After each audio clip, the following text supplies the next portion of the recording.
Hello YouTubes, today I am going to tell you how to fix FileZilla retrieve destroy a directory listing error.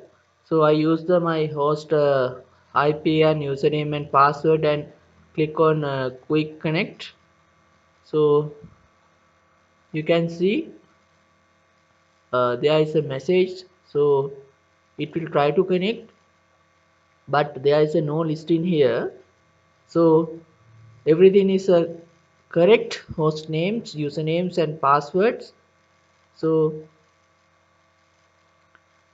we will see, you can see there is a problem in direct listing. So now I am going to fix it.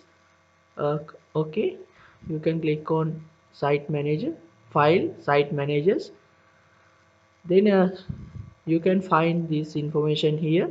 So simply use please uh, so you can see the error failed to retrieve direct listing. Please change the encryptions to the only use plain PTF insecure, then click connect again. Okay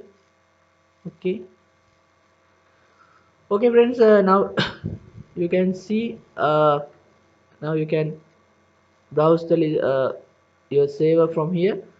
So I think this will be very helpful for you. So if you have this error on FTP server FileZilla, FTP client FileZilla, you can try this.